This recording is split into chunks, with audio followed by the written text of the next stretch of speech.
Yeah, that's right. We One of talk my one of my early mentors said, if you're faced with a situation where you're either going to die or succeed, people tend to succeed. But most of us give ourselves a way out, and that's why we don't have what we want. Mm. Um, you know what I mean? Like I unintentionally put myself in a corner where I had no choice but to either succeed or go beg for my old job back. And when we're up against those odds, man, we tend to show up for ourselves. The only podcast that it will help you grow personally, professionally, and financially.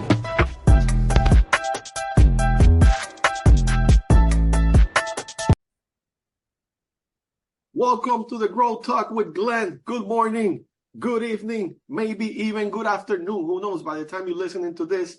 Welcome to the Growth Talk with Glenn, the podcast where we delve into the secrets of success, uncover the habits of high achievers, and provide actionable insights to help you reach your fullest potential. Today, we do have a guest, which I'm very excited about because this guy is extremely successful. Jason Roberts, a charismatic national speaker, peak performance coach, and successful entrepreneur who has built 11 companies. And then 10 of those companies have generated over $1 million in the first year. Jason, welcome to the podcast. Thanks for having me, Glenn. Good to see you, man. Likewise, man. It's an honor. Thank you for your time, your knowledge, your expertise. This is going to be fun. I'm blessed to be here. Let's go, man. So if you don't mind, Jason, go ahead and introduce yourself. Who are you? What is that you do? And who do you help? Yeah, man. I mean,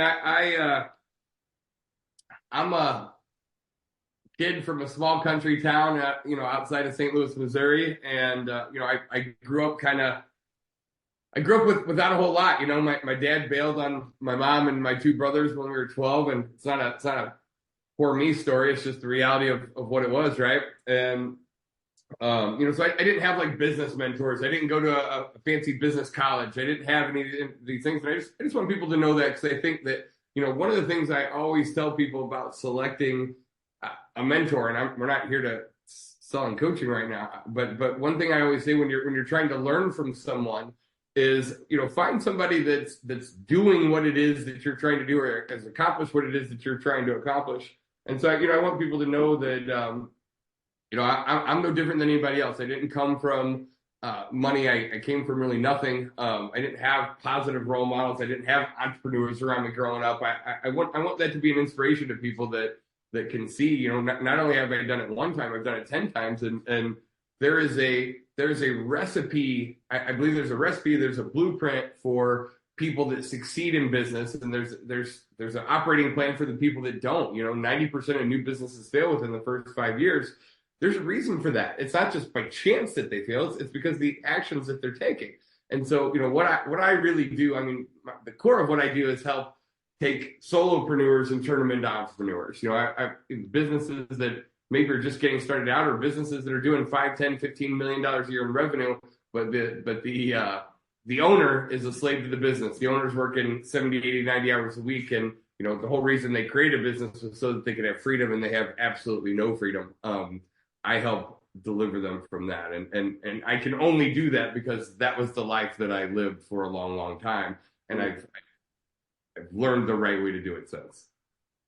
I love that, because I'm a big believer that coaches, mentors, consultants, they have recipes for success, like you mentioned. For sure. And the reason that I always use that word recipe, because in the past, I was 12 years working in the industry, in the culinary industry as a chef. Were you really? Yeah, right. I do have a Awesome. Bachelor in Science of Culinary Arts. And that's why I know that it's like we have the recipes for success, so I can relate to that. I appreciate that. Yeah. Can you share more about your background and how you first got into the world of entrepreneurship? Like what triggered you to get into that? When I turned 18, my mom said, you either need to get a job or go to college, one of the two, but you ain't staying here, So I did both. I enrolled at the community college, and I got a job. And the first job that I got ever, really the first real job that I got was at a collection agency. And I'm sure some of your audience has done that job before. It's it's a long day, you know. I mean, you're making 200 to 400 probably outbound phone calls a day. You're calling people who haven't paid their delinquent Discover card or Citibank card or whatever credit card in 6 months. So you can imagine that they're not like super happy to hear from you when you're calling them to remind them about paying their bill. And you know, a lot of those conversations are you know don't go real well as far as how you're talked to. It starts having an effect on your personality, but But the cool part about it was at 18 years old, you know, I made $70,000 my very first year. And this was 25 years ago, you know what I mean? 27 years ago. So all my buddies, they're going to Mizzou, they're trying to get a 4-year degree and hoping that when they graduate, they could land a job that's paying half of what I'm already making as an 18-year-old kid with no degree. And so, you know, I didn't, like I said, I didn't have a whole lot of role models and, you know, a whole lot of influence. And so, you know, as an 18-year-old kid, I was like 70 grand a year or 40 grand a year, sit through college for 4 years or live life right now, you know, heck with that. So I dropped out of college. But man, it didn't take me long. You know, I remember walking into that place. It was an ocean of cubicles. And I remember walking into that place every day and I'm seeing 30-year-old people and 40-year-olds and 50-year-olds and 60 years old and 70 years old, you know, people. And I'm thinking to myself, I don't know why God put me on this earth. Like I haven't figured that out yet at 18. But I know it's not this. I know this isn't my destiny. I know that I'm not supposed to walk into this ocean of cubes for the next 50 years of my life. Like there's got to be something more, you know. And I didn't know what it was. I just knew that there had to be something more. And one of the guys that worked with me at the collection agency, he left and he got into the mortgage business. And he was friends with my boss, and he reported back to my boss. He's like, you know, he made $100,000 his first year writing home loans. And I was like, well, that's pretty cool, you know. Like that's nothing to shake your head at. But it was pretty close to where I was, and so it didn't really trip my radar. So about a year later, my boss, Sean, comes over to me and says, you're never going to believe this. That Kevin Boshin guy, he's made almost $300,000 writing home loans his second year in the business. Now, that caught my attention. I was like, let's go to lunch, you know. And Kevin was a good dude. And we went and he threw his pay stub on the table, and it was like, I don't know, $286,000, and it was October, you know. And so I'm 19 by this point. I mean, in that moment, I made the decision, like, this is how you think as a kid, right? Like, there's not a whole lot of thought that goes into it. And I'm like, $300,000 a year is better than the 80 that I'm making now. And helping people buy their first house sounds like a whole lot more fun than calling on delinquent credit card bills, right? And so that was it, man. I called down to the state of Missouri. I said, what does it take to open a mortgage company in Missouri? They sent me this big, thick packet of papers, and you got to remember, this was 25 years ago. The licensing wasn't incredibly difficult then. I mean, it's wow, extremely difficult now. But there was two things in that big packet that I didn't have. One was 50 grand in cash, and one was $1 million surety bond. And so the surety bond I found out was easy to get as long as you had good credit, which I did. And but what I didn't have was 50 grand cash at 19 or 20. And so I took the next 12 months. I lived like a hermit. I didn't go out and party like my friends. You know, I mean, I just saved. I saved every penny that I could possibly save. And on April 15th, 2001, I quit, man. That was my last day in corporate America. First day as an entrepreneur. That's amazing, man. So you made the sacrifice, you made the decision. You say, okay, I gotta save everything that I have so I can get my $50,000, bam, and get started. That's amazing. Yeah, that's what I did. I can tell you though that waking up that first, I mean, this is it's so dumb every time I tell the story and I think back like, what the hell was I thinking, you know? But when I opened that company up, it was from the spare bedroom of this little condo that I owned, and I remember waking up that first morning and I was all excited, you know. I'm like, this is my first day, and I go into the office, and then I just have the sinking feeling. It was a spare bedroom, not really an office, but I went from being super happy to having a sinking feeling of, oh my God, what did I just do? You know, like I spent an entire year trying to figure out how to open this business, and I spent almost no time trying to figure out how to do this business. You know, I didn't even know how to completely take a loan application, and I own a mortgage company. You know what I mean? Like, I opened a mortgage. It was so crazy, man. I love that. It's commitment. Yeah, that's right. One of my early mentors said, you know, if you're faced with a situation where you're either going to die or succeed, people tend to succeed. But most of us give ourselves a way out, and that's why we don't have what we want.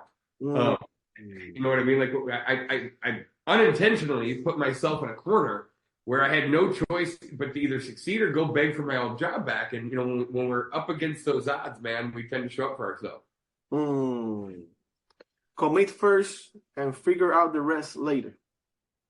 And you mentioned something right now. Some people commit, but they might, in the process, when it gets hard, sometimes they quit too early, and they don't get to see the results like you did. Congratulations, man. That's crazy. It was a wild ride. Talking about real estate and the mortgage industry, we all know about 2008, the real estate bubble. You know, boom, it collapsed. How do you manage to reestablish yourself so quickly after that major setback? Man, yeah, I mean, just to share with your audience, you know, we built that mortgage company to around 100 employees. We were the #1 rural housing lender in the state of Missouri. We were doing close to $20 million a year in annual revenue. So, I mean, we built it to a real company. And, you know, my life looked like that success. You know, I built the big house like the accountants and the lawyers said to do. My driveway looked like a new car dealership. You know, I mean, like from the outside looking in, man, I was a successful guy. And then one day in late 2007, you know, I come to the office at 5:30 6 in the morning. And like I said, man, I earned every dime of that income. You know, I was there at 5:30 in the morning. I left at 11 or 12 o'clock at night, almost every single night of the week, including the weekends. You know, I missed holidays. I missed family functions. I missed everything that really mattered, man. Everything that really matters in life that I was saying that I was doing all these things for. You know, asked me why I was working so hard, I would have told you all these things. But then if you just looked at my life like as an outsider, it wouldn't look like all those things were important to me at all because I put work first 100% of the time, you know. And don't get me wrong. I mean, we got to hustle, we got to work hard, but not at the expense of everything that we're doing it for. You know, we went from I went from being a multimillionaire to homeless in a 2.5-year period of time. You know, 07 came. We went from bringing in millions of dollars a month of revenue to losing about $100,000 a month over month. And it doesn't matter how much money you have. When you're losing at that speed, man, eventually you run out. And I had to make a decision. Do I pay the office rent or do I pay my own mortgage? And I chose to pay the office rent. It wasn't like I was going to go get a job that was going to pay what I was earning, you know.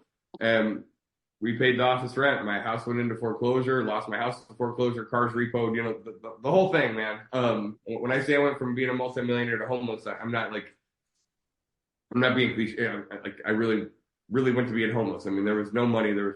I lost everything. Wow. And I want people to understand this too, because like, some people that are listening right now are in a tough place or in a hard time where they've adopted this mindset of I can't do it because I've got a bad credit score. I can't do it because I don't have a lot of money. I can't do it because you know, all these external circumstances. And so I want to share with everybody where my external circumstances were, because it's just a story. You know what I mean? It's just a story that we tell ourselves of why we can't have what we want.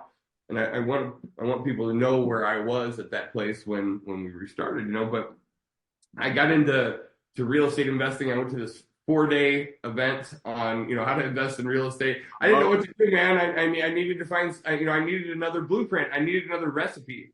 And because the one that I had was bad, you know what I mean? It didn't work anymore. The ingredients weren't there anymore. And I went to this 4-day event on how to flip houses, man. And October 2010 was when I filed Chapter 7 bankruptcy. In 2011, we flipped 111 houses, and I made a little over $3 million in net profits. And so, thank you. I share with you guys because like, if you want life to change, you got to change. You know what I mean? If you want your circumstances to change, you have to change them. That there is no victim mentality. You know, that if it's going to be, it's up to me. Like everything is the way that it is in my world because of the decisions that I'm making and the beliefs that I hold about myself. And I can't underestimate that when you decide that you want things to be different and you start taking action to make those things different, you will start to get results. And that's what happened to me, man. That was a 2.5-year period from 07 to 2010. I was in a really dark place, man. I was in a you know what I mean? And one morning I woke up and I said, enough's enough. Enough's enough. I no more. This is going to change today, and it's going to change every day going forward. I love that. just want to give people that inspiration if you're Wow, man. And I could relate to that because that happened to me, right? Like in 2017, I actually was homeless with my wife and kids. We were driving around in a U-Haul truck. But like people like you and me, in the most respectful way, Jason, like we don't stop. We always looking for, okay, what's next? Like you mentioned earlier, it has to be something out there, right?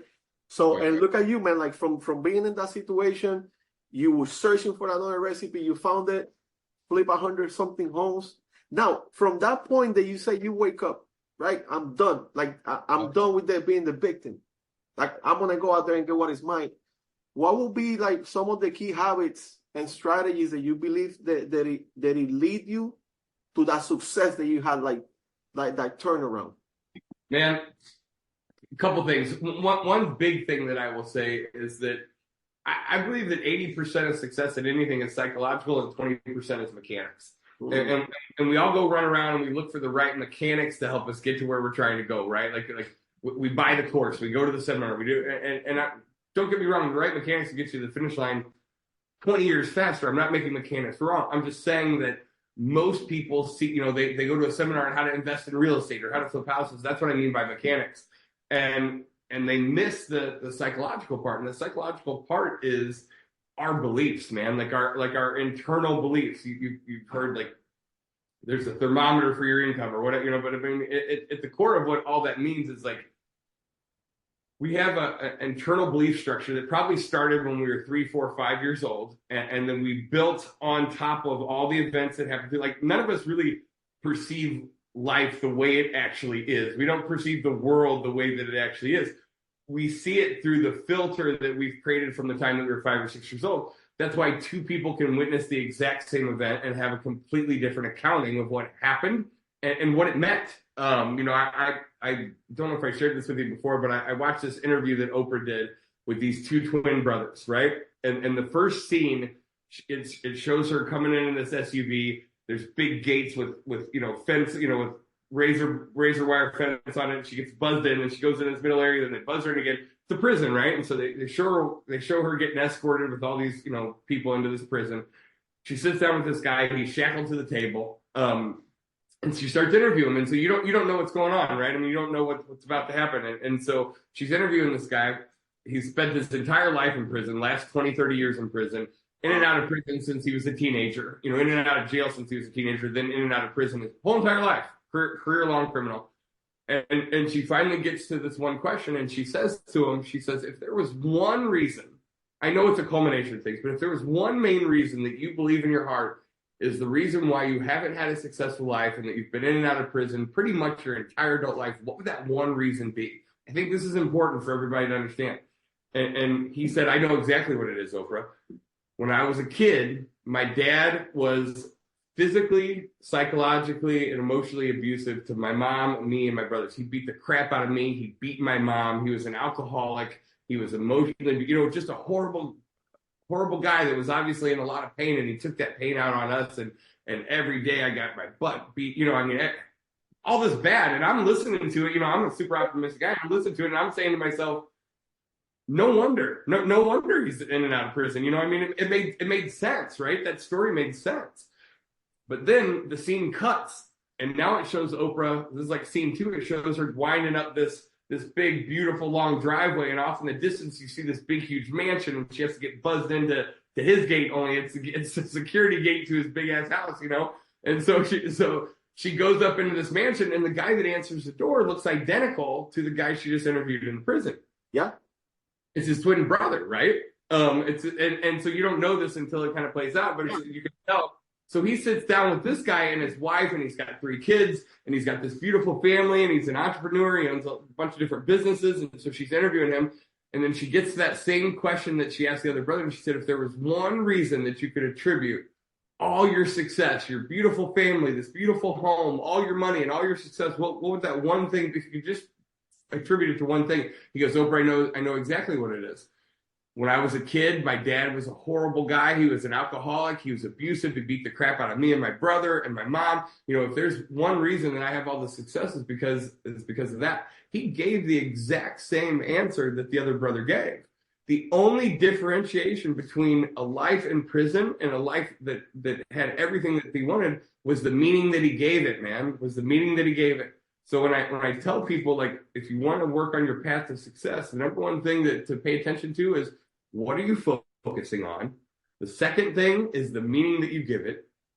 And the third is the action that you take. If you look at those, if just pay attention to those three things, it absolutely shapes your destiny in your life. The one brother focused on the bad. The meaning that he gave it was that I'm a product of my environment. I'm never gonna amount to anything. This is what I'm destined for. And the action that he took was bad shit. Do bad stuff. Because this is who I am. The other brother, same situation, but the meaning that he gave it was, I'm meant for more than this. This isn't going to define me. I'm gonna, you know what I mean? I'm gonna make sure that no one in the family that I create in the future ever has to experience anything like. He gave it an empowered meaning, man. And so we've all had, we all have those things. We all have stories. We all have our beliefs. We all have this internal identity that we probably aren't even aware of. I didn't realize this till 30 years old when I got wiped out, how much of my identity as a man was tied to that business. And when that business was gone, Glenn, I didn't know who the hell I was anymore. You know what I mean?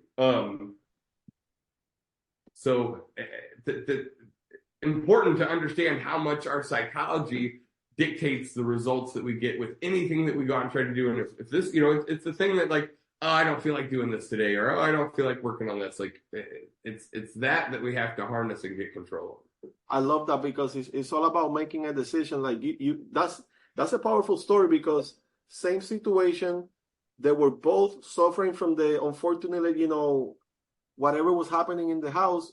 Yep. One, like you say, one took a route that he was going to be a total different person, successful, and the other one just took that pain and maybe took it out in other people. Completely different results, same source. Exactly right. It's all about making a decision. That's when life changed to me.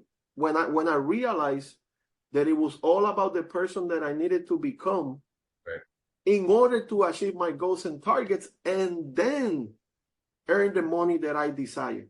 Man, you just nailed the most important part of it. Like, you have to become the. You said it better than me. Like, you need to decide the person you need to become in order to obtain the things. People think that once I get money, then I'll become this guy. Once I have success, then I'll become the person. No. You've got to become the person that has those things. If you're running a $100,000 a year business, or don't even have one, but you want a $1 million a year business, you have to become the person now that already has the $1 million business. What decision does that person make? How do they see the world? How do they approach problems? And if you've got a $1 million a year business, the reason why you're having trouble pushing past it, if you are, is because if you want a $10 million a year business, that $10 million a year business, Jason, has a different identity than the $1 million a year business.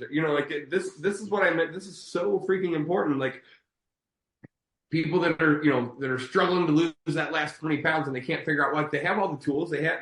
It's not rocket science how to lose weight, right? Like, there's plenty of information out there that we can go research. We can find a diet. We can find something that actually works, but we have this thing that we want. We're still not getting it. Why? Well, the reason why is because your identity is so tied to the person that you are right now. And it isn't the diet that's going to get you there, or better yet, even maintain it when you get there. It's shifting your identity from the person that you believe you are now, which is the overweight person who isn't, or whatever it is, you know what I mean? To conditioning yourself to believe that you're the person that has a ton of energy, that's skinny, that's healthy, that's like, if you believe that you're this, you will start behaving like this. And the number one thing our subconscious mind does, man, is it tries to keep us within the identity that it believes that we. That's the number one thing that it focuses on. It tries to keep us into this bubble that it believes that we're currently in. It's not designed for increase. It's not designed to make us more money. It's not designed to help us grow this fantastic future. It's designed to keep us safe. And so it's going to protect us from anything that it perceives as a threat, anything that it perceives as a risk. It tries to keep us in our comfort zone where no good exists. You know what I mean? Not that you can't be happy, but I just mean that, like, if we're not growing, we're dying. If we're not moving forward, then we're moving backwards. Yeah. I mean, I think that people need to learn in how to get comfortable with being uncomfortable. like out of that safe zone, because that's where the growth happens. I'm always putting myself in very uncomfortable positions, not in a bad way, but I just know that when I put myself in those positions, that's when the growth comes in big time. Jason, what's next for you, man? What are some of the goals that you're currently pursuing, and where do you see yourself in your business in the next 5 years?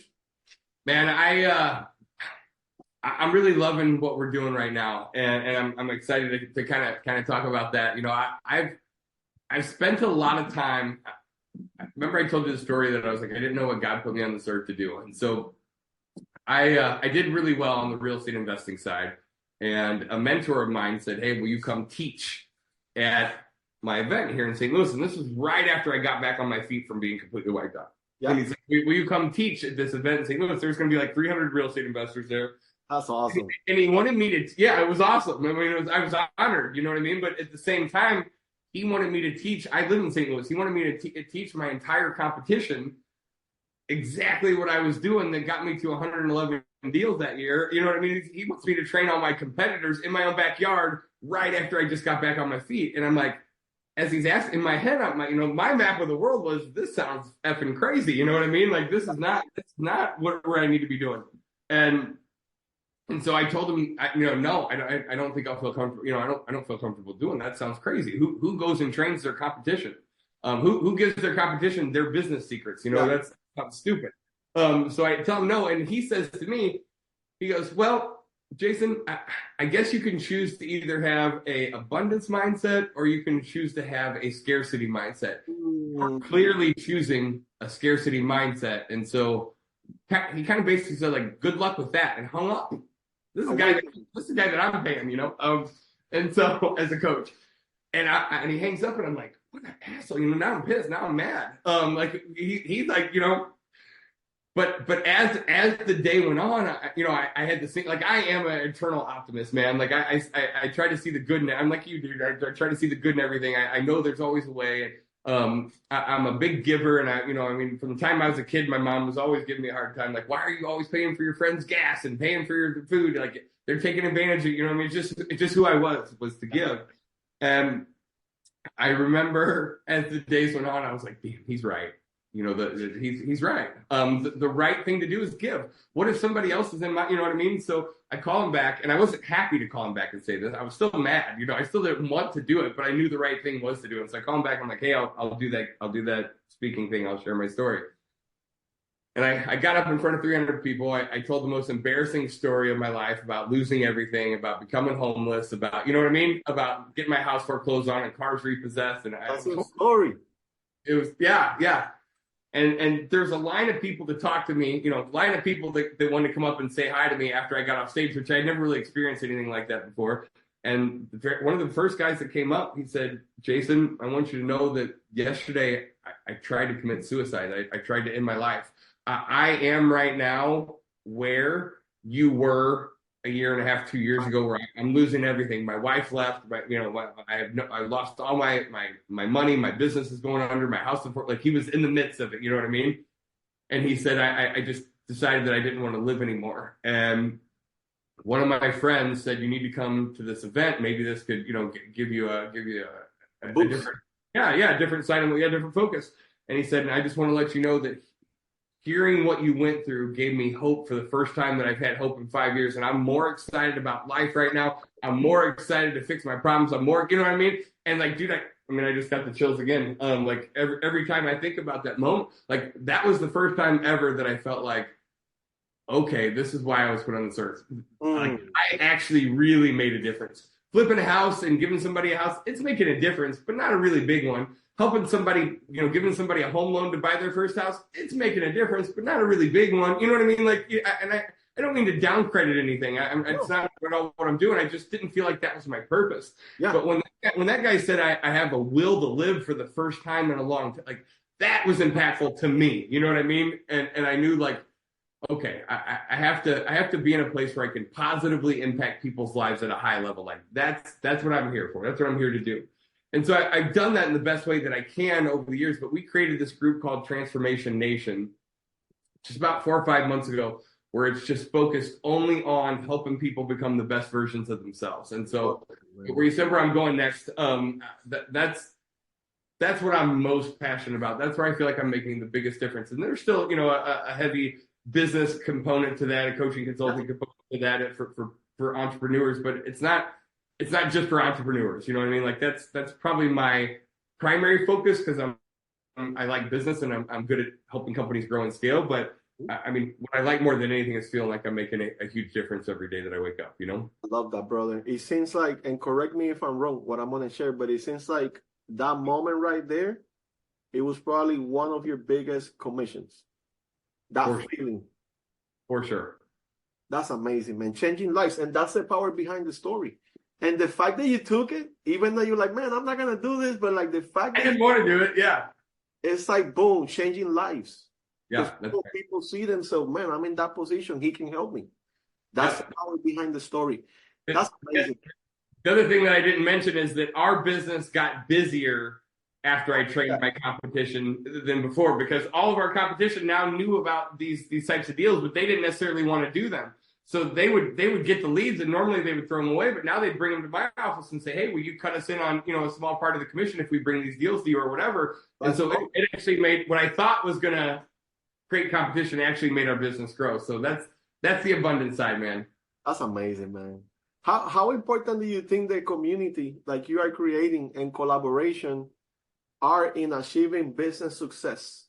And if you don't mind sharing a memorable experience from these events. Yeah, I mean, it's absolutely important. When we talked about the 90% of businesses fail, the reason why they fail is because they're on an island by themselves. It's because they don't have the recipe or blueprint. It's because they don't have I mean, if you want to look at it really at its core, I always say there's three things that you need to be successful in business. Now, there's a whole lot more that goes into running a successful business, but at the core, it is you need a recipe or a blueprint that's already proven to work. Like so if you're going to go build a house and you've never done construction before in your life, you buy blueprints. You get blueprints from an architect, right? You don't just blueprint on some napkins and think it's going to come out well because it's not. You know what I mean? And so you've got to have a recipe or blueprint. We're blessed in this world, and that you don't have to go recreate the wheel. If you want to have a successful car dealership, find somebody that's running an ultra successful car dealership and buy their business model, buy their blueprint, buy their course, buy their training, or offer to do something for them in exchange for some whatever, but find a recipe or blueprint that works. Number two is take massive action. You've got to take massive action on that recipe or blueprint. And number three is mentor, coach, or community. And what I mean by that is, when we're in corporate America, if we don't do what we're supposed to do, probably in that day, we're getting written up, we're getting notified, and if we continue to do that, we're getting fired. Yeah. I remember at that collection agency, I was in the top 5% of income earners by the time I left there at that place of over 1,000 employees.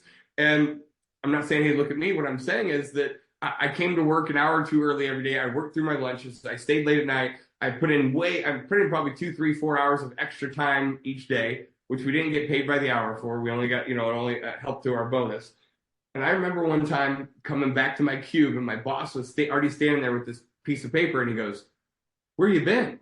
Like mad. And I'm like, "I went to the bathroom." What do you mean where I've been? And he's like, "Well, you've been gone 9 minutes. Your phone report shows that you left at 10:01, and it's 10:10. It took you 9 minutes to go to the bathroom." And I'm like, "Are you really?" I can't. I was at work 2 hours early today. Are you really giving me a hard time about where I've been for that? You know what I mean? But that's how disciplined they were, and because they were that disciplined, they were one of the top collection agencies in the country. Because they had accountability, because they had structure. You know what I mean? And so this is one of the biggest things I see entrepreneurs mistakes they make is they think, "Oh, I'm just going to go figure this out on my own." Guess what? There is no accountability. So you can push off till next week what needed to be done today. There's nobody that's going to be standing at your desk with a phone report saying, "What have you been doing for the last 9 minutes?" But I promise you, the universe is doing that. And what I mean by that is, you don't see the consequences of not doing what you're supposed to be doing, but they're there, and they're there in the fact of life is never going to change. It's going to continue to stay the same, or your business is going to fail, or those things are. And I'm not doom and gloom. But I also am a realist. Like, it's not just going to fall from the sky. You got to do the work. Yes. And so you one of the best bits of advice, and the other part of it is like the psychological part, man. When I started flipping houses, we didn't get a paycheck for 4 months. I was doing pre-foreclosure short sale stuff. We didn't get a paycheck for 4 months. I was working 8-10 hours a day every single day and didn't get paid for 4 months because short sales take a while to do. But like that'll mess your mind up, man. We're conditioned in America that we get this little paper check every other Friday. Whether we do a good job, whether we do a mediocre job, whether we work hard or we don't, this magic check comes every other Friday. But that's not how it works in entrepreneurship. So I think that it's so important to try. One of the big mistakes I see business owners make is they say, well, once I start to make some money, once I start to have some success, once I start to get the business off the ground, then I'll go find a coach, then I'll go find a mastermind, then I'll go find a group to learn from.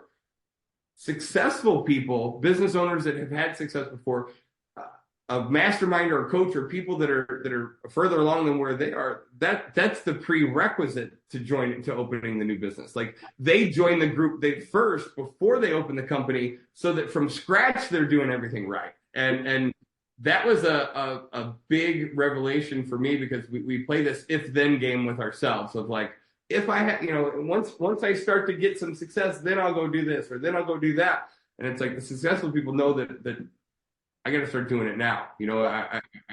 A good coach or mentor shouldn't cost you a dime. It should bring back 100x return on what you pay. Big time. What will be the top 3 recommendations that you will give to a solopreneur that he wants to become an entrepreneur, like you mentioned earlier? What will be the top 3? Wow. So this is a process that would take me a couple of days to explain, but let me just hit some key points. And it's hard, man, because without the context, it's going to feel weird to hear. One of the most other impactful moments of my life was after I got wiped out. The guy that I hired, the coach that I hired to teach me how to flip houses, he came to me and he keeps telling me about this vision. He wants me to create a personal vision. And I was like, shut up. Like, get your woo-woo vision nonsense out of here. What I need to do is make money, brother. And I just went from, I went from being in a pretty good place in life to homeless. You can keep your woo-woo, write my vision down on a piece of paper. Like, you can keep that shit. Like, what I need to know is how to do these short sale deals and how to make money so I can get back on my feet so I can buy a car. You know what I mean? So I'm a grown man without a car. And so he just kept pushing it down my throat. And what I did, man, is I built this real estate investing business that looked just like my mortgage company. And when I say look just like it, what I mean by that is I was getting to work at 5:30 in the morning. I was leaving at 11 and 12 o'clock at night. Sure, it sounds real cool to say we made $3 million. What I didn't tell you though is that I was a slave again. I was a slave again to I just recreated the exact same business that I had before, with all the stress and all the worry and all the dependence and all the, you know what I mean, and zero freedom. So he took me and I remember he sat down and he said, Jason, what you're doing doesn't impress me. And I was kind of like, what? Wow. And, yeah, I know. And he, man, it was what I needed to hear, man. It was exactly what, and he said, I know all kinds of guys like you. I know all kinds of guys like you that are good at business, that are good at making money, that are good at scaling things up really quick, but they sacrifice everything in the world that matters. That, like you didn't see your mom on her birthday because she had to work. You half the time you don't make it to Christmas, because you got to work. You're not involved, you don't go to the gym because you work. Like all that. Like, I didn't take care of myself. I didn't take care of my friendships. I didn't take care of my relationships. I didn't take care of my families. Like all of that sacrifice, because I was on this thing. If I work really hard right now, then someday I can have this great life. But the problem was someday didn't come. 07 came, and you know what I mean. And so I say all that to say, he said to me, what would be really impressive is if you could figure out how to grow and scale your businesses even bigger, how you could help more people, how you could change more lives, how you could make more money in 3 hours a day than you were working 15 hours a day. Now, if you could figure out how to do that, that would be impressive. And man, it stuck with me. No one had ever said that. All the coaching, everything that I got was just like work more hours, work harder. And it was ingrained in me as a child. Like, your job as a man is to work and provide. Just work harder. Nobody ever said work smarter. And man, one of the biggest game-changing things. It's not when you get the money and the business success, then you can start working 3 hours a day. It's start working 3 hours a day now so that you can have, like, there's a psychological shift that happens when your mind says, you still have the goals and the ambitions and the drive to accomplish your goals, right? But now you have to do it in 3 hours a day instead of 15. It causes you to make different decisions, right? It causes you to say, this still has to get done, but it can't be me that does it all because I only have 3 hours to do it. Yeah, that's right. So I've got to delegate. I've got to create systems. I've got to create processes. I've got to lift other people up. I've got to raise other people up. I've got to teach them how, you know what I mean? I've got to build a team. It indirectly forces you to start the transition from solopreneur to entrepreneur. If you're working more than 10 hours a day in your business, you're working more than probably 5 or 6 hours a day in your business, you are probably the bottleneck in your own business growth. And what I mean by that is, like, none of us are good at all the things, but for whatever reason in entrepreneurship, we wear all these different hats. And the reality is you're just not good at all this. And I'm talking to my own self. I mean, this is what I did for the first 12 years of owning my own business. It strangled out my own great people, my own great teams. And so I really want you to think about ask better questions. How can I grow my business even more by cutting my amount of time in half?